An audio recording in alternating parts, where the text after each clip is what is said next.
श्रीरूपं साग्रजातं सहगण रघुनाथान्वितं तं सजीवं साद्वैतं सावधूतं परिजनसहितं कृष्णचैतन्यदेवं श्रीराधा कृष्णपादान् सहगण ललिता श्रीविशाखान्वितांश्च नमः ओं विष्णुपादाय कृष्णपृष्ठाय भूतले श्रीमते भक्तिवेदान्तस्वामिन् इति नामिने नमस्ते सारस्वती देवे गौरवाणी प्रचारिणे निर्विशेषशून्यवादी पाश्चात्यदेशतारिणे हे कृष्ण करुणा सिंधो दीनबंधो जगत्पते गोपेश गोपिका कांत राधा कांत नमोस्तुते तप्त कांचन गौरांगी राधे वृंदावनेश्वरी वृषभानुसुते देवी प्रणमामि हरिप्रिये वाञ्छाकल्पतरुभ्यश्च कृपा सिन्धुभ्येव च पतितानां पावनेभ्यो वैष्णवेभ्यो नमो नमः।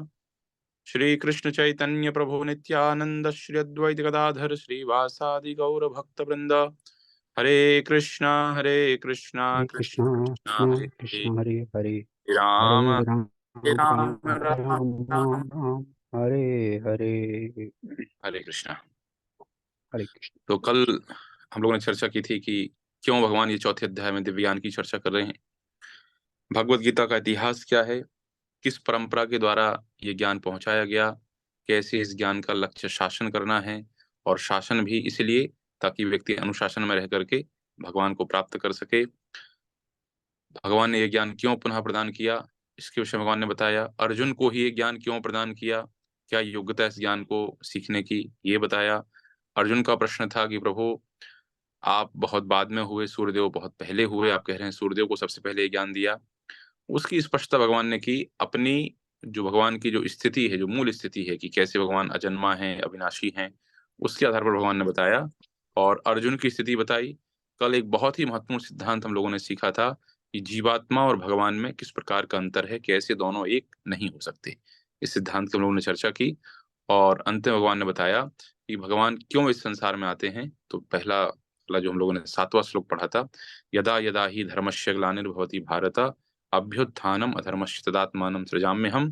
धर्म का लक्ष्य क्या है, धर्म की अवस्थाएं क्या हैं, और किन सिद्धांतों के ऊपर धर्म टिका हुआ है, उसकी हम लोगों ने चर्चा की थी। और किन सिद्धांतों पर धर्म टिका हुआ है उसकी पूरी चर्चा नहीं हुई थी, तो अब आगे की चर्चा हम लोग आज करेंगे। 8वां श्लोक है, परित्राणाय साधूनां विनाशाय च दुष्कृतां धर्म संस्थापनार्थाय संभवामि युगे युगे। भगवान ने पहले कारण बता दिया है कि भगवान इस संसार में क्यों आते हैं। यदा यदा ही धर्मस्य ग्लानिर्भवति भारत अभ्युत्थानम अधर्मस्य तदात्मानं सजाम्यहम्। भगवान आते हैं धर्म की जब ग्लानि होती है उसके लिए। कैसे करते हैं ये कार्य, परित्राणाय साधूनां विनाशाय च दुष्कृताम। भगवान के संसार में आने का लक्ष्य क्या है। धर्म के मैंने 4 स्तंभ कल बताए थे। धर्म के 4 स्तंभ हैं, match, mercy, austerity, truthfulness and cleanliness. ये धर्म के जो 4 स्तंभ हैं, 4 कार्य करने से ये धर्म के 4 स्तंभ टूटते हैं। जैसे मांसाहार करने से दया जाती रहती है। जो व्यक्ति मांसाहारी है, मैं आजकल सोशल मीडिया पर देखता हूँ कि किस प्रकार से लोग जीवित जो पशु होते हैं उनको भी खा जाते हैं, बेचारे तड़पते रहते हैं, उसके ऊपर नमक मिर्ची भर डाल करके खा जाते हैं। कैसी दुष्टता है, दया नहीं है इन लोगों के अंदर। जिस किसी ने मुर्गे को कटते हुए देखा है, जब मछली को पानी से बाहर निकाला जाता है उसको तड़पते हुए देखा है, ऐसे व्यक्ति फिर भी खा जाता है, बार बार खाता है, तो निश्चित रूप से उस व्यक्ति के अंदर दया नहीं है। तो मांसाहार से ये धर्म का जो स्तंभ है दया, वो नष्ट होता है। दूसरा है तपस्या, ऑस्टेरिटी। नशा करने से जो धर्म का दूसरा स्तंभ है वो नष्ट होता है। नशा वाले व्यक्ति को तपस्या करना बहुत कठिन है। कोई व्यक्ति शराब पी करके ओम उच्चारण नहीं कर सकता है, वो यहाँ वहां उच्चारण करेगा, तो नशे की अवस्था में तपस्या करना बहुत कठिन हो जाता है। तपस्या करने के लिए व्यक्ति को जागृत और चेतनमय होना पड़ता है। पूर्ण फुल कॉन्शियसनेस के अंदर रह करके व्यक्ति तपस्या कर सकता है। इसलिए नशे में मुख्य रूप से हम देखें तो बीड़ी, सिगरेट, गुटखा, तम्बाकू और शराब, गांजा, भांग, ये सब नशे की श्रेणी में आते हैं। और यदि हम लोग सूक्ष्म तरीके से देखें तो चाय और कॉफी भी जो है वो भी नशे में आती है। चाय और कॉफी इसलिए नशे में आती है क्योंकि हम लोग को लत लगती है। कई लोग होता है तो सुबह चाय ना मिले तो सिर दर्द करता है, प्रेशर नहीं आता है। शाम को हमारी दादी जी थी, उनको दिन में 4-5 बार चाय लगती थी, तो हमारी उनसे काफी इसके ऊपर लेके बहस होती थी कि नहीं इतने बार चाय क्यों पीना। और कई बार तुम्हारे मित्र लोग कहते हैं, प्रभु जी शक्कर का और चाय की पत्ती का इतना खर्चा है कि सारे घर का खर्चा एक तरफ और घर की शक्कर और चाय पत्ती का खर्चा एक तरफ। तो इस प्रकार से वो भी चाय और कॉफी भी नशे में आती है, इसलिए वैष्णव जो होते हैं वो चाय कॉफी का सेवन भी नहीं करते हैं। तीसरा धर्म का स्तंभ है MAT। टी मतलब ट्रुथफुलनेस। ट्रुथफुलनेस मतलब सत्यता होता है, और जुआ खेलने से सत्यता जाती रहती है। तो इसलिए जो ऐसे लोग जो धर्म की रक्षा करना चाहते हैं, भगवान के सहयोगी बनना चाहते हैं, ऐसे लोग जुआ नहीं खेलते हैं। तो जुआ तो एक अपने आप में बड़ा विस्तारित शब्द है। अनसर्टेनिटी, कहीं भी कोई अनसर्टेनिटी के काम करना। जब हम उद्यमिता अर्थात उद्योग में जब हम रिस्क लेते हैं, उसकी एक अलग परिभाषा है। कोई व्यक्ति बिजनेस करता है, उसमें रिस्क लेना वो एक अलग बात है। लेकिन इस तरीके से पूरा, जिसमें कहते हैं कि 2%, 4%, 10%, 20% का रिस्क ठीक है, लेकिन पत्ते पे निर्भर कर रहे हैं, पता नहीं कौन सा पत्ता आ रहा है, कोई सर्टेनिटी नहीं कौन सा पत्ता आएगा कौन सा पत्ता नहीं आएगा। तो जुआ ही होता है। और बेसिकली जो प्राइमरी शेयर्स की हम लेन देन कर लेते हैं, उसको भी हम यदि आप ऐसा इन्वेस्टमेंट शेयर मार्केट में रखते हैं तो एक अलग बात है। आपने शेयर मार्केट में जो इन्वेस्टमेंट रखा हुआ है 5 साल के लिए, 10 साल के लिए, तो वो ठीक है। लेकिन आप एकदम सुबह खरीदा शाम को बेचा, तो उसमें वो जो जुए में होता है, पता नहीं कौन सा पत्ता आया, किसके भाव बढ़ेंगे किसके घटेंगे, तो वही जो अनसर्टिनिटी होती है वही होती है। तो इसलिए ये जुआ कहा जाता है इसको। और चौथा होता है क्लीनलीनेस। तो क्लीनलीनेस जो अवैध स्त्री संग है, अवैध पुरुष संग है, इससे जो शुद्धिकरण है वो नष्ट होता है। कैसे शुद्धिकरण नष्ट होता है? पुरुष या विवाह के बाहर किसी भी प्रकार का स्त्री पुरुष संपर्क, ये अवैध माना गया है, और इसलिए ये भी धर्म के विरुद्ध है। तो इन 4 चीजों से हमें बचना चाहिए। धर्म के 4 सिद्धांतों को तोड़ने वाला है। तो कोई व्यक्ति जय श्री राम बोलता हो लेकिन मावा पड़ की खाता हो, तो उसको सुधार करने की आवश्यकता है। कोई व्यक्ति बहुत बड़ी बड़ी बातें करता है लेकिन परस्त्री संग करता है, या कोई स्त्री पर पुरुष संग करे, तो सुधार की आवश्यकता है। ये सही नहीं है।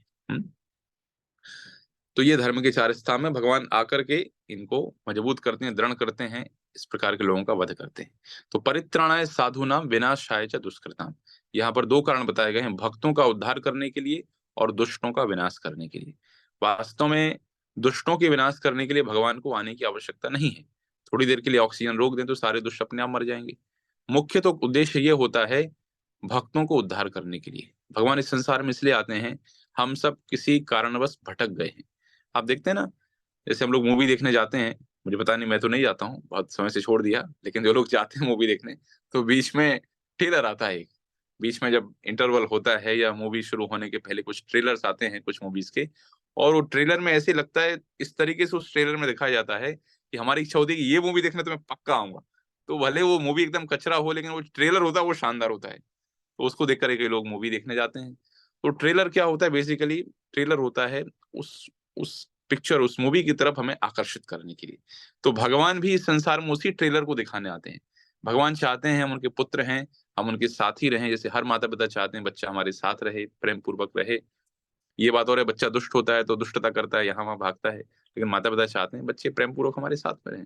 तो भगवान भी चाहते हैं हम उनके साथ में रहें, और उनके साथ में रहने के लिए भगवान ये व्यवस्था करते हैं हमारे लिए। तो भगवान यहाँ पर आकर के हमें एक अवसर प्रदान करते हैं। हम सबका स्वाभाविक हम सबकी स्वाभाविक अनुरक्ति है, हम सबका स्वाभाविक लगाव है। क्या लगाव है? हमारा लगाव है अपने बच्चे के प्रति, हमारा लगाव है अपने पति के प्रति, हमारा लगाव है अपने स्वामी के प्रति।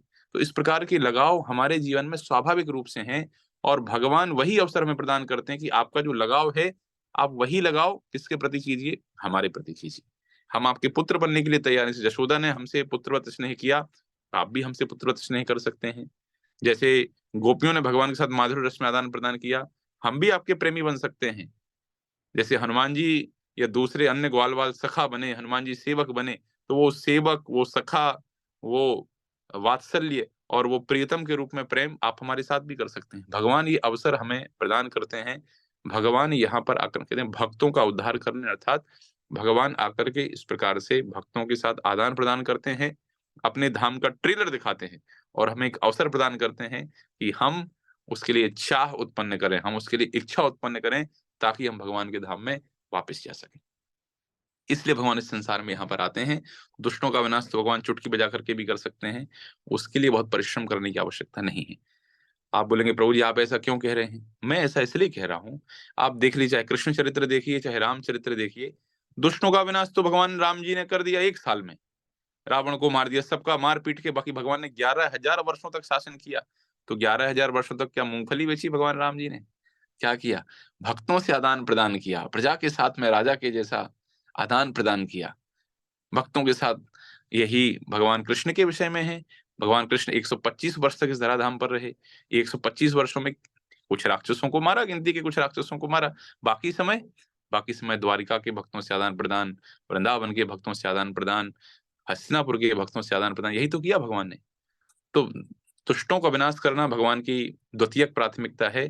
पहली प्राथमिकता भगवान की है वो है भक्तों का उद्धार करना, भक्तों से आदान प्रदान करना। और उसके लिए भगवान समय समय पर अलग अलग युगों में जहां जहां जैसी जैसी आवश्यकता होती है भगवान प्रकट होते हैं। तो ये भगवान के आने का उद्देश्य था। और यहाँ पर प्रभुपाद जी उदाहरण प्रस्तुत करते हैं, जैसे कि प्रहलाद था, जब हिरण्यकश्यपु का आतंक बहुत बढ़ गया, तो भगवान ने कहा कि मैं आऊंगा, लेकिन आने का हमारे एक समय है। और जब प्रहलाद को उनके ही घर में भक्त बना करके भेजा, और प्रहलाद का जब उन्होंने उत्पीड़न किया, तो ऐसी अवस्था में भगवान उनके पास आ गए, नरसिम्हा के रूप में भगवान प्रकट हो गए। यही बात देवकी के रूप में है। भगवान ने समय लिया, लेकिन जब कंस ने अष्टम गर्भ में से 6 गर्भ का वध कर दिया, तब भगवान देवकी पर कृपा करने के लिए भगवान प्रकट हो गए, देवकी के उद्धार के लिए प्रकट हो गए। तो इस प्रकार से शास्त्रों में अनेक सारे उदाहरण हैं। चैतन्य चरितामृत से प्रभुपाद जी यहाँ उदाहरण देते हैं। सृष्टि हेतु यही मूर्ति प्रपंचे अवतरे, सेई ईश्वर मूर्ति अवतार नाम धरे। मायातीत परव्यों में सवार अवस्थान, विश्व अवतरी धरे अवतार नाम। अवतार अथवा ईश्वर का अवतार भगवत धाम से भौतिक प्राकट्य हेतु होता है। ईश्वर का वह विशिष्ट रूप जो इस प्रकार अवतरित होता है अवतार कहलाता है। ऐसे अवतार भगवत धाम में स्थित रहते हैं, और जब वे भौतिक सृष्टि में उतरते हैं तो उन्हें अवतार कहा जाता है। एक बहुत बड़ी गलती हम लोग करते हैं, मैं देखता हूँ आजकल सोशल मीडिया पर, हमारे परम प्रिय मित्र को उनके अवतरण दिवस की हार्दिक शुभकामनाएं। मैं लिखने से चूकता नहीं हूं मेरे भाई, उनका अवतार नहीं हुआ है, ये यहाँ भेजे गए हैं। अवतार अपनी इच्छा से आते हैं, है कि नहीं? तो अवतार व्यक्ति, तो ये गलत शब्द है। हमारे परम प्रिय मित्र, हमारे पिताजी को, हमारे चाचा जी को अवतरण दिवस की, जो अवतार होते हैं उनका अवतरण होता है। हम अवतार नहीं है, हमारा अवतरण नहीं हुआ है, ये गलत शब्द है। अवतार के विषय में कहा था पुरुषावतार, गुणावतार। पुरुषावतार में जैसे क्षीरोदक्षाय विष्णु, गर्भोदक्षाय विष्णु, कारणोदक्षाय विष्णु। गुणावतार में आते हैं ब्रह्मा विष्णु महेश को गुणावतार उनको कहा जाता है। लीलावतार में राम कृष्ण, शक्त्यावेश अवतार में नारद इत्यादि हैं। हाँ? मनवंतर अवतार में जो अ, वामन देवता हैं, वामन देव इत्यादि हैं। हाँ? तो इन सबको कहा जाता है 6 प्रकार के, पुरुषावतार, गुणावतार, लिख लीजिए आप लोग, पुरुषावतार, गुणावतार, लीलावतार, शक्त्यावेश अवतार, मनवंतर अवतार और योगावतार। पुरुष अवतार, गुणावतार, लीलावतार, शक्त्यावेश अवतार, मनवंतर अवतार, युगावतार, ये 6 प्रकार के अवतार होते हैं। और इन सबका शास्त्रों में कहीं ना कहीं वर्णन मिलता ही है। विशेष रूप से इस कलिकाल में भगवान चैतन्य महाप्रभु का प्राकट्य हुआ है, क्योंकि यदि असुरों को वध करने की बात कहेंगे तो सतयुग में युद्ध हुआ करते थे। असुर अलग अलग लोकों में रहा करते थे। असुर थे पाताल लोक में और सुर थे देवलोक में। त्रेता युग आया, अलग अलग देश में हो गए। भगवान अयोध्या में निवास करते थे, सुर लोग अयोध्या में निवास कर रहे थे, दैवी प्रकृति के लोग, आसुरी प्रकृति के लोग लंका में थे। द्वापर युग आया, एक ही परिवार में कलह हो गई, कौरव और पांडव। और कलिकाल में दूसरे व्यक्ति की आवश्यकता नहीं है, एक ही व्यक्ति के अंदर कलह चल रही है। हमारे अंदर ही आसुरी गुणों का प्रवेश है, हमारे अंदर ही आसुरी गुण है। और भगवान अभी तलवार लेकर के निकलेंगे, तो सभी 36 लोग इस मीटिंग में हैं, हम 36 के 36 की गर्दन उड़ा दी जाएगी क्योंकि हम भी आसुरी ही हैं, हमारे अंदर भी आसुरी वृत्ति बैठी हुई है। तो बचेगा कौन? गीता पढ़ने वाले भी यदि उड़ा दिए जाएंगे तो फिर कौन बचेगा? तो ये कलिकाल बड़ा प्रायण अल्पायुषा सभ्य कलो वस्मिन् युगे जना मंद सुमंद मतयो मंद भाग्यो ही उपद्रुतः। इस कलिकाल में स्थिति ऐसी है कि लगभग सब मंद बुद्धि हैं, मंद आयु के हैं, भाग्य कमजोर है, झगड़ालू स्वभाव के हैं। ये सब कलिकाल के स्वाभाविक लक्षण हैं। और इस कलिकाल में भगवान यदि व्यक्ति के शरीर से वध करेंगे तलवार लेकर के, तो कोई बचेगा नहीं, सब प्रजा समट जाएगी। इसलिए भगवान चैतन्य महाप्रभु के रूप में आए। चैतन्य महाप्रभु के रूप में आकर के श्री कृष्ण चैतन्य प्रभु जीवे दया करी, स्वापार्षद सुय धाम सह अवतरी, अत्यंत दुर्लभ प्रेम करी बारे दान, सिखाए शरणागति भक्तेर प्राण। भगवान ने कहा, मैंने गीता में उपदेश किया था, सर्वधर्मान् परित्यज्य मामेकं शरणं व्रज, आप सब हमारी शरण में आ जाओ। लेकिन उस उपदेश को कहे हुए 4500 वर्ष बीत चुके हैं और लोग भूल गए हैं कि कैसे शरण में जाना है। इसलिए वही कृष्ण राधा रानी का भाव लेकर के आए हैं, वो कृष्ण है चैतन्य महाप्रभु। और वही कृष्ण जो राधा रानी का भाव लेकर के चैतन्य महाप्रभु के रूप में आए हैं, सिखाए शरणागति भक्तेर प्राण, भक्त के समान लीला करके हमें सिखा रहे हैं कि कैसे हमें कृष्ण के शरणागत होना है। और इस बार भगवान जब आए तो सांगोपांगास्त्र पार्षदम, अपने सैनिकों को साथ में लेकर के आए और अस्त्र शस्त्र लेकर के आए। लेकिन इस अस्त्र शस्त्र में न तलवार थी, न भाला था, न धनुष था, न चक्र था, वो सब लेकर के नहीं आए। कौन सा अस्त्र शस्त्र लेकर के आए? यज्ञ संकीर्तन प्रायजंती ही सुमेध सह, भगवान संकीर्तन यज्ञ रूपी अस्त्र लेकर के आए। ये भगवान का नाम व्यक्ति के कान में जाएगा, हृदय में प्रवेश होगा, हृदय में जो असुर बैठे हुए हैं उन असुरों को मार डालेगा। इसलिए हरिर्नाम हरिर्नाम हरिर्नामेव केवलम, कलौ नास्त्येव नास्त्येव नास्त्येव गतिरन्यथा, कलयुग केवल नाम आधारा, सुमिर सुमिर नर उतरहि पारा, नारायणो नाम नरो नराणाम प्रसिद्ध चौरा कथिता पृथिव्याम, अनेक जन्म मार्जित पाप संचयम हरत्य शेष श्रुति मात्र एवा, कलौ दोष निधे राजन अस्ति ही एक महान गुण, कीर्तनादेव कृष्णस्य मुक्त संग परम व्रजेत। तो शास्त्रों में ऐसे इति षोडश श्लोक नाम नाम कलि कलमश नाशनम नातः परतरोपाय सर्वेदेषु दृश्यते। तो शास्त्रों में ऐसे अनेक अनेक जगह ये दृष्टांत दिया गया है। इस कली काल में सबसे शक्तिशाली शस्त्र, सबसे शक्तिशाली अस्त्र है भगवान का नाम। तो यही भगवान का नाम हमें जप करना है, और इसी नाम को जप करके क्या होगा, हमारे हृदय में जो ये असुर बैठा हुआ है, आसुरी प्रवृत्ति बैठी हुई है, इस आसुरी प्रवृत्ति का विनाश हो जाएगा और हम भगवान के भक्त बन जाएंगे, भगवान के प्रेमी बन जाएंगे, भगवान के शरणागत बन जाएंगे। और इसीलिए तो भगवान आ रहे हैं। तो आप में से कौन कौन भगवान को सहयोग करना चाहते हैं? हैंड रेज करिए। कौन कौन भगवान को सहयोग करना चाहते हैं? हाँ, सभी लोग भगवान को सहयोग करना चाहते हैं, तो बहुत अच्छा है। मान लीजिए मैं एक कॉलेज में मैं कॉलेज चलाता हूँ, और जब मैं कॉलेज चलाता हूँ तो यदि कोई मुझे सहयोग करना चाहता है, तो आप लोग कैसे सहयोग करेंगे? मुझे कॉलेज चलाने में सहयोग कीजिए। मुझे कॉलेज चलाने में सहयोग करेंगे। जो आवश्यक फंड्स की आवश्यकता है, मैन पावर की आवश्यकता है, मैनेजमेंट की आवश्यकता है, आप लोग सहयोग करेंगे उसमें, तो हमारा कॉलेज अच्छे से चलेगा। ऐसे भगवान इस संसार में आ रहे हैं धर्म की स्थापना के लिए। तो यदि आप लोग भगवान का सहयोग करना चाहते हैं, सहयोग अर्थात भगवान की सेवा करना चाहते हैं, तो क्या करें? हम अपने जीवन में इस धर्म के मार्ग को अपनाएं, हम स्वयं धर्म के मार्ग पर चलें, धर्म के सिद्धांतों का पालन करें, और दूसरा, लोगों तक इस धर्म की शिक्षा को लेकर के जाएं। और भगवान कहते हैं कि जो व्यक्ति इस गीता को लोगों को सिखाता है, वो हमें सबसे प्रिय है। 18वें अध्याय में चीज आती है। तो इस प्रकार से आप देखते हैं कि हम सबके पास एक बहुत ही सुंदर अवसर है भगवान के प्रिय बनने का, भगवान की कृपा प्राप्त करने का, और वो है इस भक्ति के मार्ग को स्वीकार करना। न केवल स्वीकार करना, आधा काम नहीं करना है, बल्कि लोगों तक लेकर के जाना। कैसे हम इस भक्ति को लोगों तक लेकर, अपने जहां आपका इन्फ्लुएंस है, आपके दोस्त हैं, आपके परिजन हैं, आपके अम, आपके प्रोफेशनली आपके जो कलीग्स हैं, जहां हैं आपके स्टूडेंट्स हैं, जो भी हैं, उन सब तक हमें इस ज्ञान को लेकर के जाना। और यही महाप्रभु ने कहा, पृथ्वी ते याचेयत नगरादि ग्राम, सर्वत्र प्रचार हैवे मुरे नाम। इस धरती पर, इस नगर में जितने गांव हैं, गांव गांव में भगवान के नाम का प्रचार होगा। तो पहले ऐसा ही समझा जाता था कि अरे पृथ्वी मतलब भारत में ही हो सकता है, लेकिन हमारे जब शिला प्रभुपाद जी आए, शिला प्रभुपाद जी ने वास्तव में इसको सत्य कर दिया। आज विश्व का कोई भी ऐसा देश नहीं है जहां पर गली गली में हरे कृष्ण महामंत्र न गूंजता हो। विदेशी भक्त अपना मृदंग करताल हारमोनियम लेकर के रोज ही प्रायः संकीर्तन निकालते हैं, हरे कृष्ण कीर्तन करते हुए जाते हैं।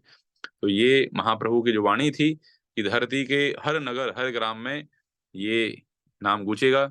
आप लोगों को भी इसमें सहयोगी बनना, आप जिस जिस गांव से आते हैं, जिस जिस सोसाइटी से आते हैं, वहां पर आप इसके लिए आयोजन कर सकते हैं। आप इनवाइट कर सकते हैं डिवोटीज को, या आप आइए हमारे यहाँ हरे नाम कीजिए, या जो आपका होम टाउन है, जहाँ आपका घर है, वहां पे इनवाइट कर सकते हैं कि आइए प्रभु जी हमारे यहाँ कीर्तन कीजिए। तो हम भी इस पवित्र कार्य में, इस यज्ञ यज्ञ में हम सहयोगी बन सकते हैं। तो ये भगवान के आने का मुख्य लक्ष्य है। और कली काल में भगवान के आने की प्रासंगिकता क्या है, ये हम लोगों ने देखा। कृष्ण ने क्यों गोपियों के वस्त्र चुराए, कृष्ण ने क्यों झूठ बोला, कृष्ण ने क्यों ऐसा किया, कृष्ण ने क्यों वैसा किया, कृष्ण को उनके कर्मों का दंड मिला। इस प्रकार की बात कहने वाले कई लोग मिल जाते हैं। भगवान आते तो हैं इस संसार में, लेकिन भगवान अपने जन्म और कर्म के विषय में स्वयं बता रहे हैं। जन्म कर्म चा मे दिव्यम एवं यो वेत्ति तत्वतः त्यक्त्वा देहम पुनर्जन्म नैति मामेति सो अर्जुना। हे अर्जुन, जो मेरे आविर्भाव तथा कर्मों की दिव्य प्रकृति को जानता है। आविर्भाव की जब हम बात करते हैं, जन्म, भगवान का जन्म सामान्य नहीं है। कैसे सामान्य नहीं है? पहले, भगवान इस संसार में जन्म किसी बलपूर्वक किसी के कहने से नहीं लेते हैं, बल्कि भगवान अपनी स्वेच्छा से, आत्म माया या अपनी इच्छा से ही भगवान इस संसार में आते हैं। जब भगवान इस संसार में आते हैं, तो वो भगवान की आप देखिए, चाहे यशोदा को देखिए, चाहे देवकी को देखिए, चाहे कौशल्या को देखिए, मनु को देखिए, शत्रुपा को देखिए, जिनको भी देखिए, वर्षों वर्षों तक उन्होंने तपस्या की है, हजारों दिव्य वर्षों तक तपस्या की है। तब जाकर के भगवान ने, उन्होंने कहा प्रभु आप हमें माता पिता के रूप में स्वीकार कीजिए। यद्यपि ये प्रकृति का नियम नहीं है कि कौन व्यक्ति किसको माता पिता के रूप में स्वीकार करेगा, लेकिन भगवान के जन्म की यही दिव्यता है कि भगवान को अपना पुत्र बनाने के लिए लाखों लाखों वर्षों तक लोग तपस्या करते हैं। एक बात इसमें व्यवहारिक पक्ष ये भी है कि दिव्य संतान की प्राप्ति व्यक्ति को तभी होती है जब व्यक्ति तपस्या पूर्वक जीवन बिताता है। इसलिए हमारे यहाँ पर गर्भाधान संस्कार की बात की जाती है। सामान्य मनुष्य, आप में से कई लोग विवाहित हैं, कई लोग विवाह करेंगे, हमेशा से इसका प्रयास कीजिए कि गर्भाधान संस्कार का जीवन में पालन किया जाए। बहुत सारी व्यवस्थाएं उपलब्ध हैं, हम लोग भी इसके लिए प्रयासरत हैं। हमारे उसी के लिए उपक्रम चलता है जहां हम लोग फैसिलिटेट करते हैं गर्भाधान संस्कार के लिए क्या प्रोसीजर फॉलो कर सकते हैं। तो जब हम गर्भाधान संस्कार के माध्यम से संतान उत्पत्ति के कार्य में लगते हैं, तो इसके माध्यम से एक दिव्य जीवात्मा माता के गर्भ की ओर आकर्षित होती है, और फिर ऐसी संतानें भविष्य में राष्ट्र के लिए, समाज के लिए, अपने माता पिता के लिए, सबके लिए बड़ा कल्याणकारी सिद्ध होती हैं। तो भगवान का जो जन्म है वो सामान्य नहीं है। भगवान जब माता के गर्भ में थे, श्रीमद् भागवत में वर्णन आता है कि समस्त देवी देवता भगवान से, श्रीमद् भागवत दसम स्कंद अध्याय 2, देवी देवताओं के द्वारा भगवान की स्तुति, इंद्र आकर के, चंद्र, वरुण, यम, भगवान शिव, माता सरस्वती सब आकर के निवेदन करके जा रहे हैं, भगवान से प्रार्थना करके जा रहे हैं। बल्कि आप देखिए भगवान के प्राकट्य के समय, जय जय सुरनायक जन सुखदायक प्रणत पाल भगवंता, गोद्विज हितकारी जय त्रिपुरारी, सिंधु सुता प्रिय कंता, अविचल गोतीतम चरित पुनीतम, माया रहित मुकुंदा, जेहि लागी विरागी सो अनुरागी, भयउ प्रगट श्री कंदा। ऐसे गोस्वामी जी ने गाया है मानस में।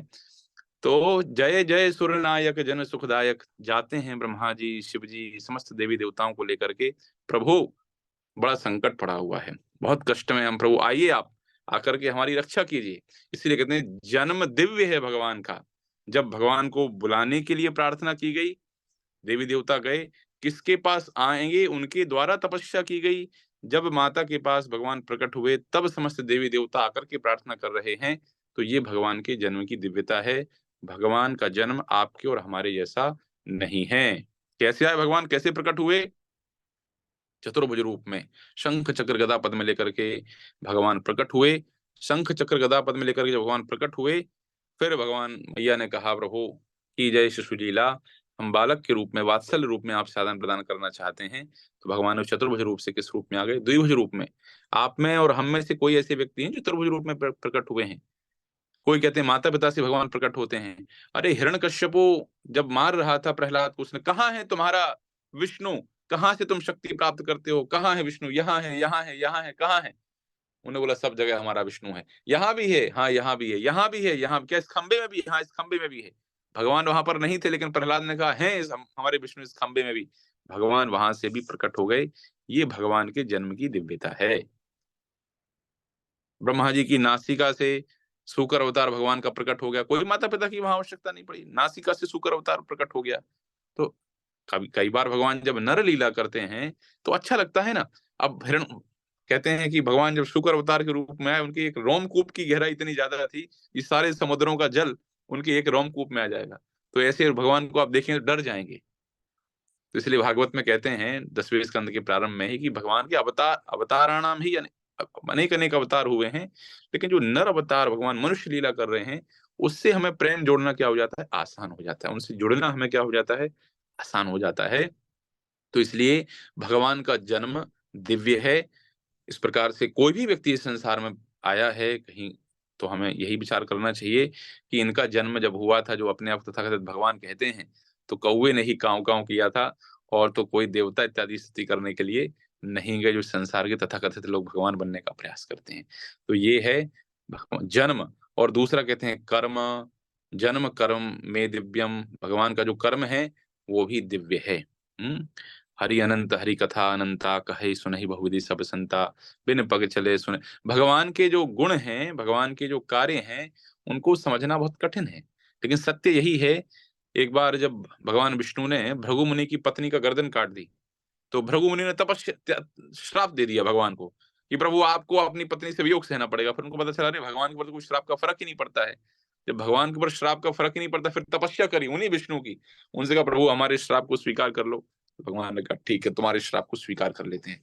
भगवान के कर्म दिव्य हैं। भगवान के कर्मों की प्रकृति को समझ पाना बहुत कठिन है, और भगवान के इन कर्मों को दिव्य होने के कारण कर्म ना कह करके लीला कहा जाता है। कई बार हम लोग मोहित हो जाते हैं। एक महत्वपूर्ण सिद्धांत आप लोगों को बता देता हूं। आनंद प्रभु, मैं जल्दी जल्दी तो नहीं बोल रहा हूँ? नहीं प्रभु जी। ठीक है, रफ्तार ठीक है ना? हाँ एकदम अच्छा है, बहुत एकदम ओके। स्मूथ जा रहे हैं। ओके। तो भगवान की लीला को देख करके लोग मोहित हो जाते हैं। ऐसा क्यों किया भगवान ने, ऐसा क्यों किया, इस प्रकार से क्यों किया, नहीं ऐसा नहीं करना चाहिए था, ऐसा नहीं करना चाहिए था। राम जी ने क्यों सीता का परित्याग कर दिया, राम जी के अनुचर होते हुए भी इस प्रकार से क्यों घटना घटी, कृष्ण जी के सेवक होते युधिष्ठिर जी ने जुआ क्यों खेल लिया। एक चीज, पहली पहली विषय वस्तु है। बहुत, मैं आपको एकदम ब्रह्म वाक्य बता रहा हूँ, बड़े दो कंसेप्चुअल चीज बताता हूँ आपको। पहली चीज, भगवान पूर्ण है, और पूर्ण मतलब परफेक्ट है, और भगवान जो भी करते हैं वो परफेक्टली करते हैं। परफेक्शन, हम लोग कहते हैं मिस्टर परफेक्शनिस्ट आमिर खान है, कोई मिस्टर परफेक्शनिस्ट नहीं है। मिस्टर परफेक्शनिस्ट तो हमारे कृष्ण ही हैं। जो काम करें, मैया से यदि झूठ बोलें तो सबसे अच्छे तरीके से झूठ बोलें, गोपियों के साथ आदान प्रदान करें तो सबसे अच्छे तरीके से आदान प्रदान करें, मित्रों के साथ खेलें तो सबसे अच्छे तरीके से खेलें। इतना मित्रों के साथ वात्सल्य, मैया आती थी, चलो कान्हा आ जाओ, तुम्हारे बाबा तुम्हारी प्रतीक्षा कर रहे हैं। अब ग्वाल बाल कहें देखो कान्हा जाओगे तो कल से तुम्हें खेल नहीं खिलाएंगे हम। अब कृष्ण देखो, स्वयं भगवान सारी सृष्टि के स्वामी, उनको क्या लग रहा है, जाएंगे तो कल से हमारे सखा हमें खेल नहीं खिलाएंगे। और मैया वहां बुला रही है, रोहिणी मैया बुलाने आती हैं। रोहिणी मैया से मानती नहीं, फिर बोलती यशोदा अब तुम जाकर के बुला करके लेकर के आओ। वही भगवान है। जिन भगवान जिन भगवान के जो भगवान को योगी ध्यान कर करके अपने हृदय में चिंतन नहीं कर पाते हैं, उन्हीं भगवान के पीछे यशोदा मैया छड़ी लेकर के दौड़ रही है। सुखदेव गोस्वामी को कहते हैं ये सौभाग्य तो हुआ, और तो क्या कहें, ये सौभाग्य तो माता लक्ष्मी को भी प्राप्त नहीं हुआ। भगवान छड़ी लेकर के भगवान मैया यशोदा के पीछे दौड़ रही है। एक कवि बहुत सुंदर भजन लिखते हैं, प्रबल प्रेम के पाले पड़कर प्रभु का नियम बदलते देखा, और अपना मान भले टल जाए, भक्त का मान टलते देखा। बहुत सुंदर भजन एक कवि ने लिखा है कि भगवान की ऐसी लीला है कि अपना मान जो भी हो कोई बात नहीं, लेकिन भक्त का मान न टलने देखा। हाँ, जिनकी केवल भ्रकुटी के हिलने से सिंधु सप्त उबलते देखा। भगवान ने थोड़ा कर दिया, विनय न मानत जलधि जड़ गए, तीन दिन बीत, कंपन हो गया। और वही भगवान क्या हो रहे हैं, उसको गोकुल के गोरस पर है 100 बार उछलते देखा। सिर्फ किस लिए, थोड़ा छछिया भरी छाछ पे अच्छा। नाच नचा, लिखते हैं कवि, लिखते हैं कि थोड़ी सी छाछ के लिए कृष्ण नाच रहे हैं गोपियों के सामने। ठीक है दे दो हमें थोड़ा छाछ दे दो। कैसी अद्भुत बात है। तो ये भगवान की महिमा है, ये भगवान का प्रेमी स्वभाव है। फिर भी हम भगवान से प्रेम करना चाहें तो हम कितने दुर्भाग्यशाली व्यक्ति हैं। तो बस यही तो हमारे जीवन का लक्ष्य है, उन भगवान के प्रति अपने प्रेम को जागृत करना है, उनका हमें प्रेमी बनना है, उनसे प्रेम करना सीखना है। यही तो, इतने प्रेमी भगवान है। तो यहाँ जो कह रहे हैं, जन्म कर्म च में दिव्यम, भगवान के कर्म दिव्य हैं, भगवान के कर्म सामान्य नहीं है। मैं कह रहा था भगवान मिस्टर परफेक्शनिस्ट हैं, जो काम करते हैं पूर्णता के साथ में करते हैं, कोई कमी नहीं रखते हैं। जब युद्ध किया तो पूर्णता के साथ में। भगवान के युद्ध को देख करके रोमांच हो जाता था। जैसे हम लोग मूवी देखते हैं ना, फाइटिंग में पहले आता था, लगता अब हीरो मर नहीं जाए, हम लोग ऐसा लगता है हीरो मर नहीं जाए। भगवान भी ऐसे युद्ध करते हैं, इतने रोमांच से युद्ध करते हैं, लगता है कुछ होने, कोई देखेगा तो डर जाएगा। जब भगवान युद्ध करने के लिए पहुंचे कंस की सभा में, चाणूर मुष्टिक सारे के सारे लोग वहां खड़े हुए थे, कितना परफेक्शन। भगवान सुखदेव गोस्वामी लिखते हैं कि जो मथुरा वासी हैं भगवान के ऐश्वर्य स्वरूप को दर्शन कर रहे हैं, जो चाणूर और मुष्टिक हैं भगवान को मृत्यु के रूप में दर्शन कर रहे हैं, कर्ण कंस उनको अपने शत्रु के रूप में दर्शन कर रहा है, गोपियां उनको प्रेमी के रूप में दर्शन कर रही हैं, और वृंदावन वासी बोल रहे हमारा लाला है तो गड़बड़ काम हो रहा है, छोटे से लाला से लड़ने के लिए इतने बड़े बड़े पहलवानों को खड़ा कर दिया। तो इस प्रकार से सारे के सारे लोग अपने अपने भाव से दर्शन कर रहे हैं। भगवान जाते हैं हाथों से हाथ, घुटने से घुटने, टकने से टकनी टकराते हैं, पटकनी भगवान मारते हैं घुमा घुमा करके, एकदम पूरा फुल पैसा वसूल भगवान की लीला में। ये भगवान की अद्भुत अद्भुत भगवान की विशेषता है। और इस प्रकार से भगवान जो भी कार्य करते हैं पूर्णता के साथ में करते हैं, तो इसको कहते हैं भगवान की लीला। तो कभी भी जीवन में संशय आए, पहला विचार कर लेना कि भगवान की लीला पूर्णता के साथ होती है। जो करते हैं वो, जो 8-9 लाख गौएं के स्वामी हैं नंद बाबा, उनकी लाला को कहीं माखन चोरी करने की आवश्यकता नहीं है। क्यों जाएंगे किसी का माखन चोरी करने? अरे अपने यहाँ मम्मी पापा थोड़ा 50,000 लाख रुपए कमाते हैं तो बच्चा बड़े ठाट बाट से रहता है, पर जिस बाबा के यहाँ 9 लाख गौएं हैं उसका लाला क्यों जाए किसी का चोरी करने के लिए? फिर भी भगवान जा रहे हैं। तो पहली चीज तो भगवान मिस्टर परफेक्शनिस्ट हैं, जो लीला करते हैं पूर्णता के साथ करते हैं। और दूसरी महत्वपूर्ण बात, भगवान की लीलाओं को लेकर के कभी भी संशय हो, ये बात बिल्कुल दिल में उतार लेना, हृदय में उतार लेना कि भगवान लीलाएं इसलिए करते हैं ताकि भक्तों की इच्छाओं को पूरा किया जा सके। ये भगवान की लीला के पीछे सबसे महत्वपूर्ण कारण होता है। भगवान लीला करते ही इसलिए हैं ताकि भक्तों के मन में जो इच्छा है वो पूर्ण हो सके। कई बार हम लोग के मन में विचार आता है कि भाई इंद्र को ऐसे संशय कैसे हो गया कि इंद्र ने जाकर के इतनी घनघोर वर्षा कर दी, ठाकुर जी को, गिरिराज जी को धारण करना पड़ा। ये संशय हमारे मन में आ सकता है, लेकिन वास्तविक रूप से इंद्र तो गए थे भगवान से प्रार्थना करने के लिए, प्रभु चलिए हमारे ऊपर बड़ा संकट पड़ा हुआ है, और इतनी थोड़ी देर में भूल गए इंद्र 5-7 साल में? ऐसा कैसे संभव है? ऐसा संभव नहीं है। वास्तव में जब जाते थे कृष्ण प्रातः काल अपने सखाओं के साथ में गोचारण के लिए, तो गोपियां चिंतन करती थी, अरे हमारे श्याम सुंदर तो आज है नहीं, तो दिन भर वियोग का अनुभव करती थी। और संध्या को जब गोपियों के साथ रहते थे भगवान, या मैया के साथ रहते थे, तो ग्वाल वाले वियोग करते थे। तो भगवान ने कहा कैसे हम इन भक्तों के वियोग को दूर करें, कैसे हम इन भक्तों के साथ में रह सकें। तो उनके रिट्रीट प्रोग्राम बनाते हैं, ऐसा कोई व्यवस्था करते हैं कि 7 दिन सब मिल बैठ करके नाचेंगे, गाएंगे, खाएंगे, मजा करेंगे। किसको माध्यम बनाया भगवान ने? इंद्र को माध्यम बनाया। इंद्र ने वर्षा करी, भगवान ने जाके गिरिराज जी को धारण किया, और 7 दिनों तक गिरिराज जी के नीचे एकदम आनंदमय कार्यक्रम चलता रहा। न किसी को भूख लगी, न प्यास लगी, कृष्ण की बांसुरी बजती रही, ढोल नगाड़े बजते रहे, सब आनंद से नाचते रहे। और 7 दिन हो गए, भगवान हाँ अब हमारे भक्त लोग तृप्त हो गए हैं, चलो वापस से चलते हैं गोकुल में। इसलिए भगवान ने धारण किया, इसलिए भगवान ने गिरिराज जी को धारण किया, इसलिए भगवान ने इंद्र को माध्यम बनाया। हम सब ने सुना है, मोहित हो गई, ब्रह्मा जी मोहित हो गए। हाँ, ब्रह्मा जी कैसे मोहित हो सकते हैं? ब्रह्मा जी का मोहित होना संभव ही नहीं है। लेकिन ब्रह्मा जी क्यों मोहित हुए? क्योंकि मैया, हर मैया, ब्रज की हर मैया, ऐसा ऐसा उसका स्नेह होता था कि ये यशोदा का लाला क्यों है, हमारे स्तनों से दूध क्यों नहीं पीता है, हमारा भी लाला बन जाए। यहाँ तक कि गैयें भी सोचती थी ये हमारा बछड़ा बन जाए। इस प्रकार का भाव गौओं का रहता था, इस प्रकार का भाव सारी गोपियों का रहता था, सारी माताओं का रहता था, यशोदा की सखियों का रहता था।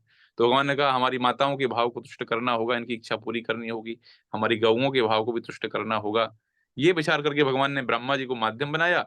ब्रह्मा जी बछड़े भी चुरा ले गए, ब्रह्मा जी मित्रों सखाओं को भी चुरा ले गए। अब भगवान ने क्या किया, अपना विस्तार सखाओं के रूप में किया, अपना विस्तार बछड़ों के रूप में किया। और उस दिन जब संध्या को गऊ चरा करके सारे ग्वाल बाल और सारी बछड़े और गौएं जब लौटती हैं वापस, तो उस दिन विशेष आकर्षण का अनुभव वो सारी गौएं, सारी माताएं करती हैं। सुखदेव गोस्वामी कहते हैं कि स्वाभाविक रूप से उन समस्त गायों के स्तनों से दूध निकल रहा है, समस्त माताओं के स्तनों से दूध निकल रहा है। उनको लग रहा आज हमारा बच्चा कुछ विशेष लग रहा है, आज हमारे बच्चे के अंदर कुछ विशेषता दिखाई दे रही है, अलग लग रहा है हमारा बच्चा। क्यों? क्योंकि कृष्ण ने उन माताओं और गौओं की इच्छा को पूरा करने के लिए ब्रह्मा जी को निमित्त बनाया और सबके पुत्र बन करके पहुंच गए। तो कभी भगवान की लीलाओं में संशय हो तो एक बात याद रख लीजिए कि भगवान की लीलाएं भक्तों की इच्छाओं को संतुष्टि के लिए होती हैं। अन्यथा भगवान, लोग कहते हैं गोपियों के वस्त्र चुरा लिए, अरे ये कोई नहीं कह रहा कि द्रौपदी को इतनी बड़ी सूरत की पूरी फैक्ट्री सप्लाई कर दी, 10,000 हाथियों का बल रखने वाला, हाथी के समान बल रखने वाला, खींचते खींचते खींचते खींचते खींचते खींचते थक गया। बहुत सुंदर लिखते हैं सूरदास जी, लाज रखो गिरधारी, जैसी लाज द्रौपदी की राखी, भारत युद्ध जैसी लाज द्रौपदी की राखी, भारत युद्ध पछारी, खेचत खेचत दो भुज ताके, दुशासन अगमारी, चीर बढ़ायो मुरारी। भगवान ने इतनी सप्लाई करी, इतनी सप्लाई करी, वास्तव में भगवान ने वस्त्र का रूप धारण कर लिया और 10,000 हाथी का बल रखने वाला दुशासन खींचते खींचते खींचते थक गया। समझ में नहीं आ रहा कितनी साड़ी कहाँ से आ गई। तो लोगों को ये तो याद है कि गोपियों के वस्त्र चुराए, ये याद नहीं है कि उसी उन्हीं की रक्षा करने के लिए भगवान ने कितने वस्त्र को, एक स्त्री के मान सम्मान, लज्जा की समझ, इससे हम समझ सकते हैं कि स्त्री का आभूषण लज्जा है, स्त्री का वास्तविक आभूषण लज्जा है। अन्यथा कृष्ण को क्या आवश्यकता थी सप्लाई देने को? ठीक, कोई बात नहीं, चलो ठीक है। एक कवि बहुत सुंदर लिखते हैं, आना आना ना गिरधारी, तेरा बदल गया संसार। हे गिरधारी, अब आप आकर के क्या करेंगे? हाँ, आप जिस उद्देश्य के लिए आए थे, चीर बढ़ाने के लिए आए थे, वो तो चीर माताएं वैसे उतार करके रख देती हैं। आजकल इतने छोटे छोटे कपड़े पहन लेती हैं, तो आप आकर के करेंगे क्या? आप किस चीर की रक्षा करेंगे? बस कोई अन्यथा मत लीजिए, बस ऐसे कवि ने कहा इसलिए आपको बता रहा हूँ, आपसे नहीं कह रहा हूँ। तो कहने की बात, इसमें समझने की बात ये है कि ये तो हमें याद रहता है। लोग कहते हैं कृष्ण 1800 16,108 पत्नियों को रख लिया। अरे भगवान ने जिन स्त्रियों के साथ विवाह किया है, आप में से अनेक माताएं, अनेक पुरुष अपने पुत्रों के विवाह अपनी उस प्रकार की स्त्रियों से आप करना नहीं चाहेंगे। तो भगवान की अनुकंपा है। उस असुर के कैद खाने में, उसकी जेल में उतनी 16,000 स्त्रियां उसने कैद करके रखी थी, और भगवान तो अनुकंपावश उनको छुड़ाने के लिए गए थे। जब भगवान ने अनुकंपावश उनको छुड़ाया, तो ये क्या ये भगवान की महानता नहीं है कि ऐसी स्त्रियां जिनको किसी असुर ने, किसी दुष्ट व्यक्ति ने अपनी कैद में रखा है और भगवान उनको छुड़ाया? ये तो भगवान की महानता है। इसमें भगवान का निम्न व्यवहार कहाँ है? और उसमें भी विशेष रूप से जब उन्होंने कहा प्रभु हमें कोई संसार में स्वीकार नहीं करेगा, जब कोई हमें संसार में स्वीकार नहीं करेगा, तो भगवान ने कहा ठीक है, मैं तुमको स्वीकार करूं। कितना कितना उदार हृदय है कृष्ण का। हम उस उदार हृदय को नहीं देख पा रहे। हमें लग रहा है कि गोपियों के वस्त्र चुरा लिए, हमें लग रहा है 16,108 शादियां कर ली। और हम देखते हैं संसार में यदि कोई व्यक्ति, एक स्त्री, यहाँ तक कि भौतिक दृष्टि से देखें, यदि किसी व्यक्ति का विवाह एक स्त्री के साथ हुआ है और दूसरी स्त्री उसके जीवन में आती है, तो घर में खलबली मच जाती है। पहली स्त्री को व्यक्ति नेग्लेक्ट करना शुरू कर दे, उसका ध्यान रखना बंद कर देता है, उसको प्रताड़ित करना शुरू कर देता है। आजकल के दुष्ट मनुष्य, दुष्ट पुरुष तो डाइवोर्स भी ले लेते हैं। बल्कि कृष्ण ने उनको विवाह का, अपनी रानी का स्तर प्रदान किया। न केवल रानी का स्तर प्रदान किया, सुखदेव गोस्वामी भागवत के 10वें स्कंद में द्वारिका में लिखते हैं कि समस्त रानियों को उसी प्रकार से उन्होंने ऐश्वर्य, सुख, संपदा और आवास स्थान प्रदान किए, जिस प्रकार से उन्होंने अपनी 8 पट रानियों को प्रदान किए थे। जैसे उन्होंने सत्य भाव को प्रदान किया था, जैसे सत्या को प्रदान किया था, वैसे ही मित्र वृंदा के समान सबको सबको आवास बराबर प्रदान किए, सबको बराबर स्नेह प्रदान किए। तो भगवान की महिमा है, ये भगवान की महत्ता है। तो ये जन्म कर्म च में दिव्यम, भगवान के जन्म और कर्म जो हैं दिव्य हैं। भगवत गीता में इन दिव्य कर्मों की चर्चा नहीं है, संक्षेप सिर्फ एक एक संकेत किया गया है। लेकिन श्रीमद् भागवत के 10वें स्कंद में और अनेक अनेक पुराणों में, ब्रह्म वैवर्त पुराण में, गोपाल चंपो, गोपाल, अनेक अनेक ऐसे ग्रंथ हैं जहां पर विस्तार पूर्वक भगवान की इन दिव्य लीलाओं का वर्णन है, परम मनोहारी। बस ऐसे ही है कि भगवान की लीलाओं में हमारा मन डूब जाए, उनका चिंतन होता रहे, यही हमारे जीवन की सिद्धि है, यही हमारे जीवन की सफलता है। लेकिन उसके पहले चित्त को शुद्ध करने की आवश्यकता है। इसलिए गीता की कड़वी दवाई हम लोग को पिलाई जा रही है। गीता के माध्यम से हम कृष्ण तत्व को समझ लें, कृष्ण की स्थिति को समझ लें, उसके पश्चात हम जानेंगे कि हम फिर उसके बाद हमें भगवान की लीलाओं में आस्वादन होगा, भगवान की लीलाओं के रस को हम चख सकते हैं, हम पी सकते हैं। तो इस प्रकार से भगवान के जो जन्म हैं, भगवान के जो कर्म हैं, ये दिव्य हैं। जन्म कर्म चा में दिव्यम एवं यो वेत्ति तत्वतः। तत्वतः का अर्थ क्या है? जैसे मैंने आपको ब्रह्म विमोहन लीला बताई, मैंने आपको गिरिराज जी के धारण करने की लीला बताई, भगवान के 16,108 वाह करने की लीला बताई, भगवान प्रकट होने की लीला बताई। तो इसके पीछे जो सिद्धांत है, ये तो सभी जानते हैं। कृष्ण के बाबा का नाम नंद था, मैया का नाम सुधा था, भैया का नाम बलराम था, गैया का नाम ये था, तो सबको पता है। सिर्फ इतना जानना नहीं, तत्वतः कृष्ण है कौन, क्या स्थिति है उनकी, हाँ, तो उनकी स्थिति के विषय में जानना, उनके कार्यों के विषय में जानना, उपनिषदों से, पुराणों से, वेदों के माध्यम से उनकी स्थिति क्या है, उस स्थिति को सही सही रूप से जानना।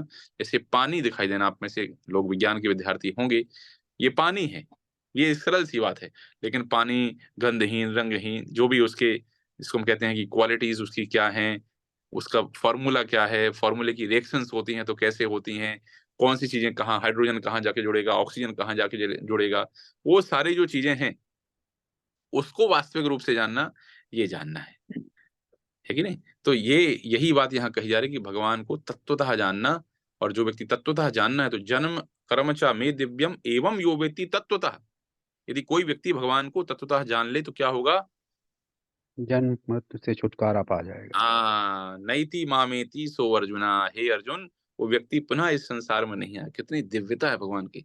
इसलिए हम लोग कथा श्रवण करते हैं, इसलिए हम लोग भागवत सुनते हैं, भगवान की महिमा सुनते हैं, भगवान की लीला सुनते हैं, भगवान के विषय में भगवत गीता के माध्यम से सुनते हैं। क्योंकि हम सुन सुनकर क्या होगा, हमें भगवान से स्नेह, भगवान से प्रेम हो जाएगा।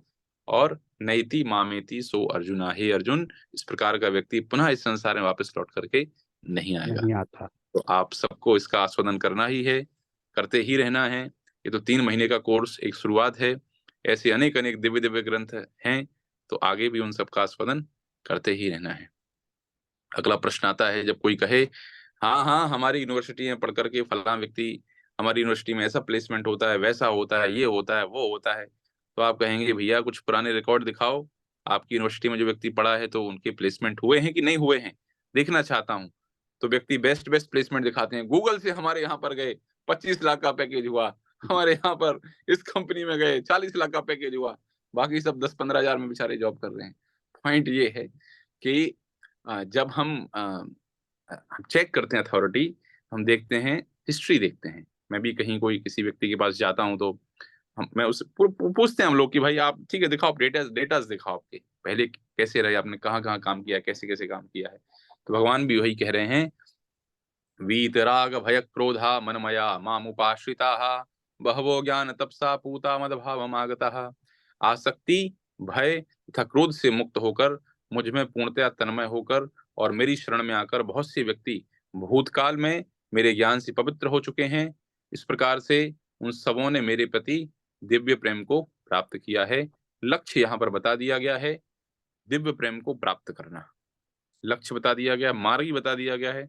आसक्ति, जो आसक्ति लेकिन जा नहीं सकती, उससे हमें मुक्त होना है। दूसरा, भय से मुक्त होना है। तीसरा, क्रोध से मुक्त होना है। चौथा, भगवान में तन्मय होना है। पांचवा, भगवान की शरण ग्रहण करना है। ये कोई व्यक्ति कार्य करता है तो ऐसा व्यक्ति भगवान के प्रति दिव्य प्रेम को उत्पन्न कर लेता है। आसक्ति, भय तथा क्रोध, तो ये सब अलग अलग आप लोग क्रोध इत्यादि के विषय में पढ़ करके आ ही चुके हैं कि क्रोध की क्या अवस्थाएं हैं। लेकिन सिद्धांत यही है, इन सब से हम मुक्त होंगे, इन सब से मुक्त होकर के हम भगवान के पास जा सकते हैं, भगवान को प्राप्त कर सकते हैं। और इसकी पद्धति भक्ति का विज्ञान बताते हैं। आदौ श्रद्धा तथा साधु संगो अथ भजन क्रिया ततो अनर्थ निवृत्ति स्यातो तो निष्ठा रुचिस्ततः अथा शक्तिस्ततो भावस्ततः प्रेमाभ्युदंचति साधना साधका नामयम प्रेमणः प्रादुर्भावे भवेत् क्रमः। यहाँ पर कह रहे हैं हमारे प्रेम को प्राप्त कर सकते हैं। भक्ति एक आर्ट भी है और भक्ति एक साइंस भी है। विज्ञान हम उसको कहते हैं जहाँ कब, कहाँ, कौन, कैसे, ये सारे प्रश्नों के हमें उत्तर मिले, उसको विज्ञान कहा जाता है। भक्ति एक विज्ञान है। तो भक्ति में 9 स्तर होते हैं। हम एक जगह से शुरुआत करते हैं, हमारा लक्ष्य प्रेम है, और शुरुआत श्रद्धा, साधु संग, भजन क्रिया, अनर्थ निवृत्ति, निष्ठा, रुचि, आसक्ति, भाव और प्रेम, ये भक्ति के 9 स्तर हैं। इस प्रकार से हम भक्ति के मार्ग को चुनते हैं और भक्ति के मार्ग में आगे बढ़ते हैं। सबसे पहले हम श्रद्धा से शुरू करते हैं। श्रद्धा में क्या होता है? शास्त्रों के प्रति श्रद्धा और विधि के प्रति श्रद्धा। शास्त्रों में जो कथन है, हमारी कितना उसके ऊपर विश्वास है, वो श्रद्धा। और जो पद्धति हमें शास्त्रों के माध्यम से भगवत प्राप्ति, प्रेम प्राप्ति सुझाई गई है, भगवान का नाम संकीर्तन, शास्त्र अध्ययन, नवधा भक्ति इसको हम कहते हैं, उसमें हमारी कितनी श्रद्धा है, उसको कहते हैं श्रद्धा। और श्रद्धा की आवश्यकता तभी पड़ती है जब चीजें दिखाई नहीं देती हैं। मेरे हाथ में एक मोबाइल है, तो आपको कोई श्रद्धा करने की आवश्यकता नहीं है। क्यों? क्योंकि आपको दिखाई दे रहा है कि मेरे हाथ में मोबाइल है। मेरे हाथ में मोबाइल है, अभी आपको दिखाई नहीं दे रहा है, तब आपको श्रद्धा करने की आवश्यकता पड़ती है, क्योंकि आपको दिखाई नहीं दे रहा मेरे हाथ में मोबाइल है। तो श्रद्धा की आवश्यकता तब पड़ती है जब चीजें हमारे चिंतन से, हमारी दृष्टि से परे होती हैं।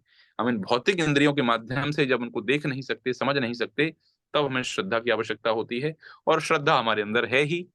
हम फ्लाइट में बैठते हैं, हमें लगता है पायलट हमें बिल्कुल दिल्ली लैंड करवा ही देगा, हमें कभी डर नहीं लगता। हमें लगता है, किस किस को डर लगा फ्लाइट बैठते समय, प्रभु जी हमारी फ्लाइट क्रैश हो गई तो? किसी को नहीं लगता है। एकदम ऐसी प्लानिंग करके चलते हैं, बस 2 घंटे बाद दिल्ली पहुंचेंगे, वहां से वहां जाएंगे, ये करेंगे, ये करेंगे, ये करेंगे। ट्रेन में जाते हैं, पहुंचते हो भाई, चल चादर ला के दे दे, कंबल ला के दे दे, पिलो ला के दे दे, बढ़िया चाय वाय पी के शांति से चद्दर बिछा के ऐसे सोते हैं कि अब सुबह दिल्ली में उठेंगे सीधे।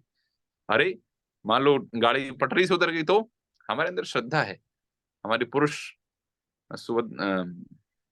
सुब्रत चटर्जी प्रभु दिख रहे हैं, गाड़ी बनवाने जाते हैं नाई के पास, डर लगता है ऐसा ना हो गले में हमारे चाकू चला दे, तो ऐसा डर लगता है? नहीं नहीं नहीं, आराम से बैठ के, हाँ ये क्रीम लगाओ, वो क्रीम लगाओ, थोड़ा ये कर दो, थोड़ा वो कर दो, आराम से दाढ़ी बनवाते हैं, डर नहीं लगता है हमें। तो हमारे अंदर स्वाभाविक रूप से श्रद्धा है। इसी श्रद्धा का सदुपयोग हमें करना है, किस लिए?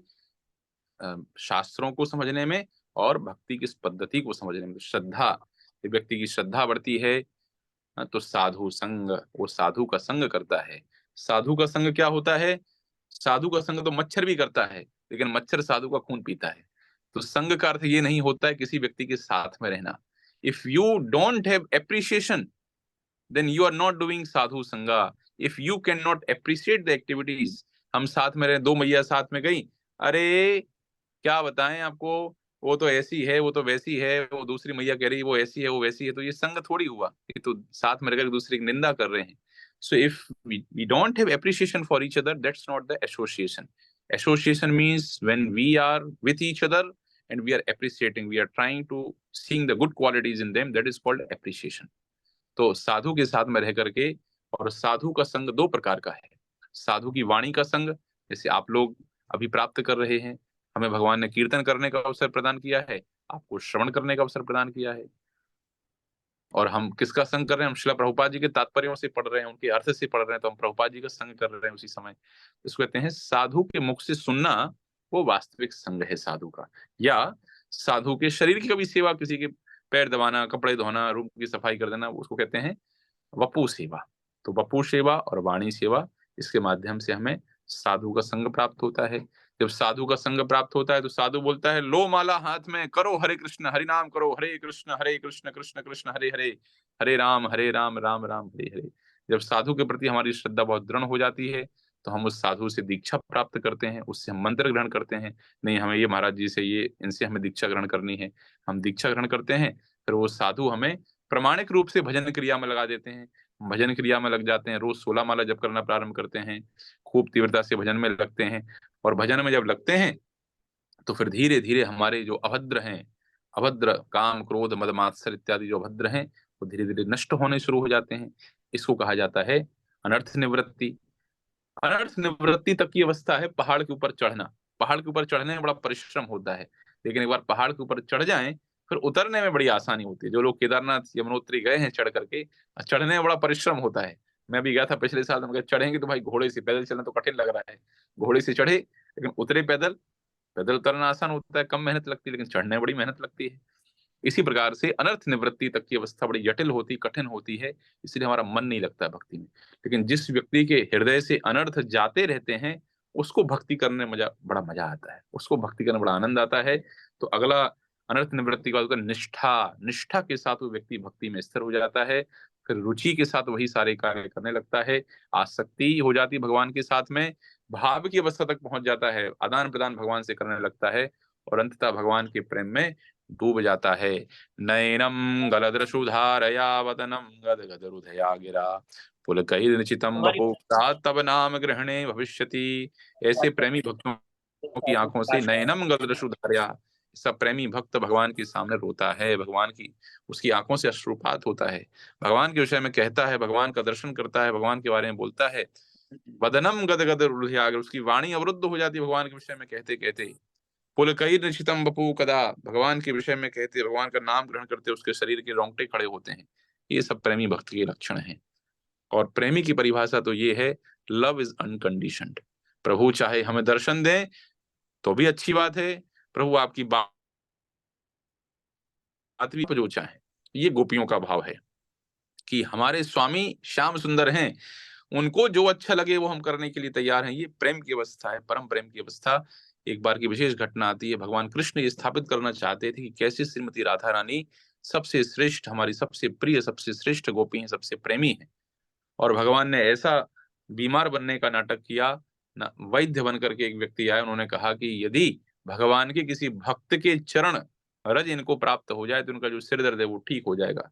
नारद जी ने सब जगह खोजा, कोई अपने चरणों की रज देने के लिए तैयार नहीं हुआ। जब ब्रज में पहुंचे, राधा रानी को कहा कि श्याम सुंदर के सिर में दर्द है और वो चाहते हैं किसी भक्त की रज उनको प्राप्त हो जाए। तो राधा रानी ने कहा, जितनी बोरी उठाना उतनी बोरी उठा लो, जितनी लेके जाना उतनी लेकर के चले जाओ। बोले, तुम्हें डर नहीं लगता है कि भगवान कृष्ण को तुम्हारे चरणों की रज उनके सिर पर जाएगी, तुम्हें नरक में जाना पड़ेगा? बोले, यहाँ पड़ी किसको है अपनी, अपनी किसको पड़ी है? हमारे श्याम सुंदर खुश रहें, हमारे श्याम सुंदर प्रसन्न रहें, वो स्वस्थ रहें, बस यही हमारी इच्छा है। तो महाप्रभु इसी भाव को व्यक्त करते हैं कि प्रभु चाहे आप हमें दर्शन प्रदान करें और चाहे दर्शन न देकर हमें मर्माहत करें, लेकिन आप हमारे प्राणनाथ बने ही रहेंगे, आप ही हमारे स्वामी रहेंगे, हमें इससे कोई फर्क नहीं पड़ता है। ये प्रेम की अवस्था है। बाकी व्यापार की अवस्था तो ऐसी है, हमारा काम हो गया तो ठाकुर जी हमारे, और काम नहीं हुआ तो ठाकुर जी अपने, अपने कोई मतलब नहीं ठाकुर जी से। ये व्यापार की अवस्था है। प्रेम की अवस्था, प्रभु आप हमारे ही हैं, हम आपके ही हैं, चाहे कुछ हो जाए, तेरा दामन न छोड़ूंगी मैं, ऐसी दिल में समाई हुई है। हाँ, दिल दिया तुमको ए प्राण प्यारे, आशा तुमसे लगाई हुई है। तो ये वास्तव में प्रेम का भाव है कि प्रभु कोई भी अवस्था हो जाए, आपके चरणों को मैं छोड़ने वाला नहीं हूँ। कुछ भी अवस्था हो जाए, हम आपके चरणों में ही पड़े रहेंगे। अब आप देखो, आपको हमें मारना है तो मारो, बचाना है तो बचाओ, उद्धार करना है तो उद्धार करना, जो करना वो करो, लेकिन हम आपके चरणों को छोड़ करके जाने वाले नहीं हैं। ये प्रेम की अवस्था है। तो ये भक्ति की, यही तो भगवान यहाँ कह रहे हैं कि पूर्व काल में इसी प्रकार से अनेक लोगों ने हमारे प्रेम को प्राप्त किया है। तो हम प्रेम को प्राप्त करें, हम सभी इस प्रेम के मार्ग में आगे बढ़ें, सभी प्रेमी बन जाएं भगवान के। अब कोई कह सकता है, प्रभु जी प्रेम इतना अच्छा, तो फिर सब क्यों नहीं इस प्रेम के लिए प्रयास करते हैं? क्यों जाकर के कहते हैं सुख संपत्ति घर आवे, कष्ट मिटे तन का? इसकी चर्चा हम लोग कल से शुरू करेंगे कि क्यों हर व्यक्ति प्रेमी बनना नहीं चाहता है। हरे कृष्ण कृष्ण कृष्ण हरे हरे, हरे राम राम राम हरे कृष्ण। आज मैंने श्लोक थोड़े कम लिए, लेकिन थोड़े सिद्धांतों की चर्चा ज्यादा हुई। बहुत, दोनों अच्छा हुआ प्रभु जी। सिद्धांत एक तरफ बहुत से बढ़िया। सिद्धांत का नरिशमेंट और दूसरे तरफ से कृष्ण कथा का नरिशमेंट, दोनों में बड़ा आनंद आया। बहुत बहुत धन्यवाद। हरे कृष्ण। कोई प्रश्न किसी का है तो एक आध प्रश्न लिया जा सकता है, 2 मिनट बाकी।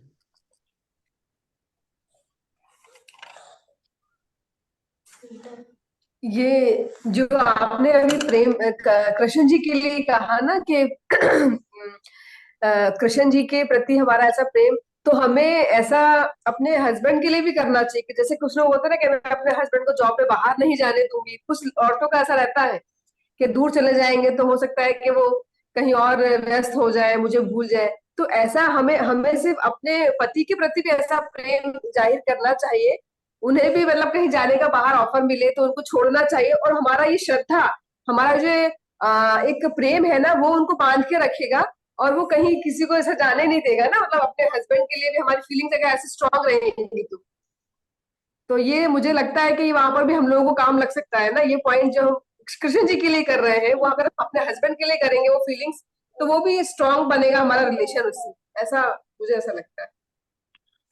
there are there are two principles of relationship based on sense gratification, relationship based on service. ऐसे संबंध बहुत टिकते हैं जिनका आधार सेवा होता है, और ऐसे संबंध अक्सर कर 10 साल बाद, 15 साल बाद, 20 साल बाद इस रिश्तों में खटास आ जाती है जहां व्यक्तिगत इंद्रिय तृप्ति का भाव होता है। तो यदि आप एक त्रिकोण की कल्पना करें, ट्राइंगल आप लें और ट्राइंगल की एक साइड के ऊपर वाइफ को रखें और दूसरी साइड के ऊपर हस्बैंड को रखें, और जो ऊपर जो बिंदु है उसमें आप कृष्ण को रखें, तो जितना पति कृष्ण की ओर जाएगा, जितना पत्नी कृष्ण की ओर जाएगी, उतने दोनों भी एक दूसरे के नजदीक आएंगे। So love should be based centred around Krishna. तो आप देखेंगे ऐसे प्रेम में बड़ी सस्टेनेबिलिटी होती है, बड़ा लॉन्ग लास्टिंग ऐसा प्रेम होता है। तो आपने जो कहा कि पति के प्रति बिल्कुल होना चाहिए, बच्चों के प्रति, पति के प्रति, सबको ही होना चाहिए। बस उसमें एक ये है, सेंटर पॉइंट हमारा ये हो कि ये बच्चे हमारे नहीं हैं, ये बच्चे किसके हैं? कृष्ण ने ही हमें दिए हैं, उनने ही हमें दिए हैं। ये पत्नी हमारी नहीं है, ये पत्नी भी भगवान ने हमें सेवा के लिए इसको हमें प्रदान किया। ये पति हमारा नहीं है, ये भी भगवान ने हमें। तो सिया राम मैं सब जग जाहि, करहूं प्रणाम जोरी जुग करो प्रणाम जोर जुग भगवान से पानी। अलग है क्या इस संसार? सब कुछ तो भगवान से ही युक्त है। तो भगवान से संबंध करके ही हमें सारी सृष्टि को, हमसे जो लोग जुड़े हुए हैं, हमारे परिजन हैं, हमारे भाई बंधु हैं, ये सारी वस्तुएं हैं, जो भी हैं, यही कृष्णा कॉन्शियस है। जब हम हर जगह भगवत्ता की उपस्थिति को देखते हैं, हर जगह हम भगवान की उपस्थिति को देखते हैं, वो हमारे पति भी हैं, हमारे बच्चे भी हैं, हमारे सास ससुर भी हैं, हमारे दीदी जीजा, जो भी है, हमें वही भाव विकसित करना है धीरे धीरे। तब हमारी दृष्टि कृष्ण में हो, भावना भावित हो जाएंगे। ठीक है। हरे कृष्णा। प्रभु जी, रसखान जी जो है एक कृष्ण भक्त थे और कवि थे। उनका हाँ एक सवैया आपने बताया है, उसको मैं हाँ एक आपको बताना सुनाना चाहता हूँ। मुझे कक्षा 5 की एक सवैया याद आ गई है। हाँ शेष महेश गणेश दिनेश सुरेश हूँ जाहि निरंतर गावे, जाहि अनादि अनंत अछंद अखेद अखंड अभेद सुभेद बतावे। नारद से सुख व्यास रहे पचिहार तऊ पुनि पार न पावे, ताहि अहीर की छोरियां छछिया भरी कछिया छाछ पे भरी नाच छाछ पे नाच। नचावे। देखो ये परिपूर्ण है कृष्ण भगवान। ये मुझे याद आ गया, आपने जब याद कराया तो मुझे ये पुरानी 70 साल पहले की याद आ देखिए, गई। मोहनलाल जी यहाँ एक अच्छे उदाहरण प्रस्तुत कर रहे हैं कि बाल्यावस्था में बच्चों को जो सिखाते हैं ना, प्रभु जी बोले 70 वर्ष पहले की हमें याद स्मृति आ गई। तो अपने बच्चों को याद कराने से मत चूकिए, याद करवाइए उनको। उनको गीता के श्लोक याद करवाइए, उनको महाभारत की कथाएं याद करवाइए, भागवत रामायण की स्तुतियां याद करवाइए। वो आज करेंगे नहीं करेंगे हमें पता नहीं, लेकिन मेरा भी ये व्यक्तिगत रूप से अनुभव है कि जो हमने बचपन में याद किया था, आज भी ये वो चीजें याद हैं। और होता क्या है, जब जीवन में देखिए दो प्रकार से चीजें, आप सब अनेक लोग यहाँ पर माता पिता होंगे। होता क्या है कि ऐसी अवस्था में हमारी जिम्मेदारी है कि हम बच्चों को संस्कार दे दें। जब उनके जीव वो कितना लें, कितना सीखें, वो हमें पता नहीं है। हम अपनी रिस्पॉन्सिबिलिटी फुलफिल कर दें। अक्सर कर देखा ऐसा गया है कि ऐसे बच्चे जो बचपन में माता पिता से इस आध्यात्मिक ज्ञान को, धार्मिक ज्ञान को सीख करके आए हैं, जब उनके जीवन में समस्याएं आई, उन बच्चों के जीवन में, तो ऐसे बच्चे अक्सर कर भगवान की ओर मुड़ गए। ऐसे बच्चे अक्सर कर भक्ति की ओर मुड़ गए। और ऐसे बच्चे जिनको बचपन में माता पिता द्वारा कल्चर नहीं दिया गया, संस्कार संस्कार, उनके जीवन में संकट आया तो ऐसे बच्चे डिप्रेस्ड हुए, नशे की लत में पड़ गए, और बहुत ज्यादा गहरे वो सब गलत मार्ग पर चले गए। तो इसलिए अपने बच्चों को संस्कार देने का प्रयास कीजिए। ठीक है मोहनलाल जी, बहुत बहुत धन्यवाद, धन्यवाद बहुत सर, सुंदर सुनाया धन्यवाद। आप। हरे कृष्ण। हरे कृष्ण प्रभु। बहुत अच्छा प्रवचन, बहुत अच्छा। बिल्कुल मोड़ रहे हैं प्रभु जी आप भक्ति की तरफ, मुड़ रहे हैं हम धीरे धीरे स्नेह स्नेह करत करत अभ्यास के जड़मत होत सुजान, रसरी आवत जाते सिल पर करत निशान। अगर ऐसे ही सत्संग मिलता रहा तो एक दिन हम धीरे धीरे उस धारा की तरफ मुड़ जाएंगे जिसकी तरफ आप ले जाना चाहते हैं। इसलिए बुलाया गया हमें। बिल्कुल सही बात। किसी न किसी रूप में तो आ ही जाता है ईश्वर का जो है बात कहने वाला, बताने वाला हो। आप लोग जैसे मिल गए हमको, हम तो अचानक ही आपसे कांटेक्ट हो गया हमारा, तो हम इसको बहुत ही, मेरे जीवन में परिवर्तन आ रहा है, इस वृद्धावस्था में भी परिवर्तन महसूस कर रहा हूं मैं कि डे बाय डे परिवर्तन जो है होता जा रहा है, स्वभाव में, रहन सहन में, वातावरण में, घर में, सभी जगह परिवर्तन होता जा रहा है और इसको मैं फील कर रहा हूँ। वो कृष्ण भावनामृत होने की एक शुरुआत है, मतलब। बहुत अच्छा प्रभु, यही यही चाहिए। बहुत बहुत धन्यवाद सभी का। हरे कृष्णा। धन्यवाद। कल फिर से हरे मिलेंगे, कृष्ण। हरे आगे कृष्ण सकते प्रभु। हैं। हरे कृष्णा। जय श्री हरे प्रभुपाद कृष्ण। की जय, श्रीमद् भगवद गीता की जय। Thank you very much. Hare Krishna. Hare Krishna.